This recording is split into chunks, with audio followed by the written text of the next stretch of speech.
Okay, guys, it's a St. Patrick's Day special today. I have got Callum Sanderson from Kopish, the legendary Kopish, who are on fire at the moment. We'll have a chat about Kopish now in a minute. Oh, my God.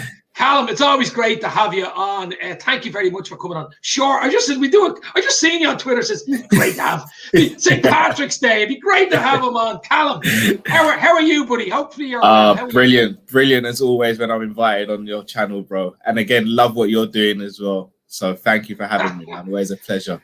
Absolutely. And for St. Patrick's Day, it's actually a green screen. Do you get that joke? It's a green screen. But we're both laughing, we're both happy because the last few weeks have been a little bit better, let's say, for the team that we love, which is, of course, Liverpool FC. We're into the quarterfinals of the Champions League after beating Leipzig by 2-0. Actually played quite well. It was a good performance as well. And, of course, we beat Wolves on Monday night. Jota has got the lotto with the goal against his own team. We're in a decent place now going forward, Callum. You must be happy with a little bit of progression in the last 2 or 3 weeks. Yeah, definitely. I think that the thing for me was, even if we weren't winning games in that really bad period, I wanted to see improvement and change on the pitch. And we weren't seeing it. I think that was the main frustration, because results can go against you any time of the season. It happens. And sometimes you do get in bad runs.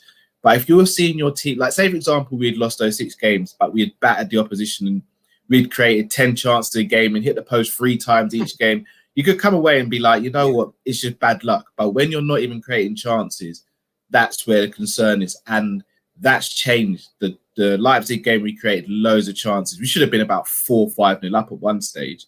And then obviously the game against Wolves, we created more chances. We looked a bit more dangerous. But defensively, we've looked better. But I think that's not only down to Kabak and Phillips, who have played excellent, but it's the general, isn't it? It's Fabinho back in his rightful position. It changes everything. The fabulous Fabinho in midfield. That's exactly what it's not only that, but it's also Thiago. It's the change in the midfield. I mean, it's Thiago, it's Gini as well. I mean, Thiago's playing a lot more forward. He's given the front three, he's feeding the front three. Like the front three, I like, to be honest, I like pigeons. But he's feeding them this time. He's feeding them this time. He's throwing the crumbs at them. Whereas the last time, they were like pigeons and they just were running around but weren't being fed. So it's a big difference for Liverpool. And, of course, Kabak at the back with Phillips is huge. I mean, Phillips, he needs a rest with that head. He's been heading the ball for the last while. He needs a rest. But it's the combination, I think, of a few things, as you just said. And games, performances, and Kabak Phillips, the other night especially, I thought, looked like a unit. They actually looked like they played together for a long time. And, of course, we know they haven't played a long. And the more they play together, the more confidence, the more they'll cover each other. I've seen a few clips where Phillips was covering Kabak when he got caught, and Kabak was covering Phillips. And that's what you have to do in a partnership. And it's looking good. It's looking good going forward. Precisely. I mean, I was a big advocate of playing those two together. And the reason why is because when you actually look at the way we are, like playing Fabinho, and I think it's even more frustrating now that we see him back in centre midfield, how frustrating it was that we didn't go and get a centre back in the summer, because we've had to sacrifice Fabinho, who is the best 6 in the Premier League, in my opinion, the best 6 in the world, and playing him out of position. It's like you're taking so much away from our team by doing that, because not only you hindering us in midfield, but also going forward. Fabinho is a player that can receive the ball under pressure, turn and pick out a pass. So it's like you're kind of killing us in 2 ways. And then obviously Henderson going back there was even worse. But when you've got 2 centre-backs in Phillips and Kabak, who are natural centre-backs who want to defend, it gives you a base to work from. Neither of them are world-class. Let's be honest. Neither of them may even get into other teams in the top 6. But for our system, it works because it allows the other players to be in their rightful positions. And you have to look at someone like Trent. Look how well Trent played the other night, because there's a bit more solidity now. It makes such a big difference. No, absolutely. You're correct with what you said there. It makes our system work. It's all about systems. It's not even about the players. It's about the system for Liverpool. It always has. It always has been. You have to fit into that system, and if you don't fit in, you don't get a game. It's as simple as that. And that's why Klopp always takes a while to integrate players. He rarely throws them in. Okay, you could say Kabak was quickly thrown in, I suppose. But even Robbo, he took 6 months nearly to get into that team, into that system, as you would say. But it's looking good. Another bonus, of course, is Jota. I mean, I know he scored the other night, but just having him on the pitch gives us that extra dynamism, gives us that extra, talent up front, and gives us that threat. I mean, Firmino's going to find it hard getting it back in, I think. Yeah, I agree. I think not just Firmino, I think Mane as well. Mane's got to continue to improve his form, or else it's going to be him and Firmino who are going to be playing swapsies on the bench, because Jota is a confirmed starter right now. And this, I think, again, this is what a lot of fans are crying out for. Is we get into the habit of saying, oh, if we buy one player, who gets dropped? It's not about that. It's a squad game. No longer is football an 11-man sport anymore. It's a 22-man game now. And you have to have a strong squad. You only have to look at your rivals to see where they're able to rotate so they pick up less injuries. And by having Jota now, not only does it put pressure on the front three, but it also helps them. It also helps us as a team as well, because we can actually start playing different formations now. Yeah. You can have the fluid three of Jota, Mane and Salah, or you could go back to a false nine, or you could play Bobby behind the three of them and have him as a creator alongside Thiago, for example. It just creates so many different options. And one of the things I noticed about the game is, say, for example, Mane was looking a bit fatigued because he was up and down tracking, or Salah was doing the same on Trent's side. Jota would move from the middle and swap with one of them. And those little breaks in the game changed the dynamic as well, because Jota is a pressing machine. So he can go out on the wing and he can do that pressing stuff and back up your fullback as well. And again, just those little nuances, they just really improve how we set up as a team. Yeah, no, listen, I was delighted. It wasn't perfect on Monday night, to be fair. I mean, Wolves had a few chances. Wolves had a few. But listen, we're going to give away the odd chances. You know, we're not at that perfect area right yet. But I mean, we've still Henderson to come in that midfield, hopefully in the next 3 or 4 weeks. Hopefully, maybe for the quarterfinals in the Champions League, which we'll get onto now in a minute, because the draw is on Friday, of course. I don't know whether you're doing a live show or not for that, but nah, probably won't. We usually go live in the evening to do Rival Watch and the Kopish call-in, so we'll probably discuss it in that. That'd be interesting when you have the draw in front of your eyes. But we're not going to stay on long, as we said. Maybe another 10 minutes, and then we'll rock and roll. It's just a quick, relaxed Patrick's Day. Yeah, I only sent you a message 15 minutes ago. Yeah. But listen, it's always great having you on. I mean, you boys are Kop-ish. We go back on Tuesday. I think it's an appreciation show for the Kop-ish. Yourself, Matt. I did a video with Matt, top of the range tonight. I think Drifty's the only one I haven't done it with. But we'll change that. You guys are absolutely flying. I mean, you go live a lot. I think there's 2 keys to this game, I think. Obviously, you have to be good at what you do, which you are.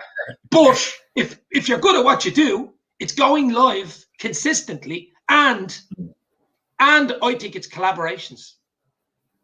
Precisely, and I'm glad you said the last one, because I mean I've been doing YouTube now coming up 2 years, and when I sort of started doing it, it almost felt as though everyone was just in their little bubbles and no one wanted to cross over, and I was like, why does no one want to work with that person or that person? To me, I just didn't get. I consider myself to be a people person most of the time. So I'm like, what's the harm in working with that channel or this channel? Like, there's billions of people out there. We can all share views. Like whether someone watches it live or in the future, it's still a view. So for me, collaboration is key. So I try and work with as many different YouTubers as possible, but not only just to work with them and build up relationships, but also it helps me to improve how I am as a presenter, because I can learn off you. I can learn off someone else. And I'm not saying I'm going to copy anyone's style, because I believe I have my own style, but that's not to say that I can't be inspired by someone else or think of a different way to structure something. So I'm very keen to collaborate, and as you probably see, I collaborate a load with people, especially when I've got time. If I've got time on my hands, let's say I've got a week off, and my little one's at nursery and the missus is doing her thing, then believe me, you're going to see me on the internet a lot. So I have seen you on the internet a lot. I've seen you all over the place. That you're even Redman. You've been on Redman a few times and stuff like that. Listen, I'd talk to the wall about Liverpool. It wouldn't bother me. I'd be talking. I could talk to myself about Liverpool. So like it's But I mean, I'll just keep going. And actually, I have today off because it's a bank holiday in Ireland because it's St. Patrick's Day. So there's no work today anyway. So I'm going to do a few streams today. You know what I mean? Definitely. But this will be the highlight, of course. But oh, bless you. But we're only going to stay on for about another 5 minutes, guys. Get your comments into the chat, and we'll ask Callum a few questions. If you want to ask Callum a question about the Kop-ish or whatever you want, or who you think we're going to get, we're going to just do a last 5 minutes now about the Champions League draw on Friday, of course. But because we've got a big break now, we've 2 weeks, nearly 3 week break. 5th of April, I think Arsenal away, which will be huge. Yeah. Because they had it on the 3rd and they switched it over to the Sunday now as well. The 5th, yeah. So the draw on Friday, I know who we would like and all this, but I think it's obviously look at the draw. I mean, you could get the likes of Bayern Munich, you could get the likes of even City. I wouldn't want at this stage in the competition. I really wouldn't. So Porto, everyone points to, but even that won't be it. Listen, there's no easy games, Callum. Yeah, so I'm probably going against the grain a little bit here. Everyone's saying Porto. I actually don't want Porto, and the reason I say that is because I think we're tempting. I think we're tempting fate a little bit. Remember, we had them in 17-18. We thrashed them. 18-19, we thrashed them again. Like, you can't keep on beating the same team. They will beat you eventually. And I think if you actually watch their games against Juve this season, they're a different outfit to what they were when we last played them. Like, they're defensively sound. And I know Pepe's 38, but he looks like a rock in that defense because he's surrounded by players who buy into the philosophy of Cohen's style, and they just look like a great outfit. And they've got some really good players. They're just not very well known yet. So I think there's more risk, in my opinion, in playing a team like Porto that has a lot of unknown quantities than a team that we know well. Granted, I don't want City and I don't want Atletico Madrid if they go through. But anyone else, if you get past Chelsea, but you never know. But anyone else, don't get me wrong, I'd be nervous if we had Bayern Munich, but I actually think we could get a Bayern Munich because their defense is not great. Yeah. So, or Dortmund, actually. I mean, if you keep Haaland quiet at Dortmund, I mean, Phillips would do a job on Haaland. Yeah, he would. Do you know what? We laugh, but that'd be a battle and a half, wouldn't it? Yeah. Strong bulls going at it. There'd be plenty of bruises after that game. Definitely. And we've such a great record against German sides. Such a great record. I suppose that makes sense. But as you say, Callum, if you're going to win it, number 7, you've got to get past these teams no matter what. It's just good to be in the draw. Just good to be in the draw, isn't it? Indeed. Indeed. But as you say, there's a huge break now because of international football and cup games and stuff, and we don't play. Sometimes that can work for you. Sometimes that can actually work against you because we're on a bit of a roll. And, you're wondering then when we come back, Arsenal away the next game. I mean, that is tough. They are on a roll as well, you know? Yeah, massive game now. The thing is, usually we don't do very well after coming off breaks. However, this season's been such an anomaly that I wouldn't be surprised if we actually did come back and we were quite good after the break. So, and I think the players needed this. I don't think it's necessarily the physical rest they need. I think they need the mental rest. Because if you look at some of the players in the past sort of couple of months, they've looked deflated, but they've also just looked like they're almost fed up. Not playing for Liverpool, just fed up with how the season's gone. Like, they're not used to this. Since a lot of these players, since they've come to the club, are not used to Liverpool languishing in mid-table. We're usually first, second, or third.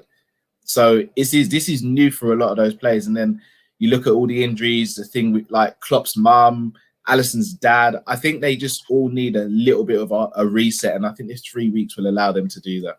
That's true. Yeah. I mean, we've had so much, I'd say, wrapped in or coagulated together in the last, say, 3-4 months that you would probably get over 3 or 4 seasons. But it's been all compressed. It's been compressed into 3 or 4 months, plus a pandemic, no crowds, throw everything in. I mean, that's why I think it's a lot to do with where we are at the moment as a club. But I mean, at the end of the day, to be honest, Callum, obviously I want top 4 and I'd like to do it in the league, get 4th and possibly win the Champions League. It's the other way you can get into it. But if we don't get into the Champions League, I don't want us in that Europa League. Callum, I'd rather finish 9th or 8th. I really would.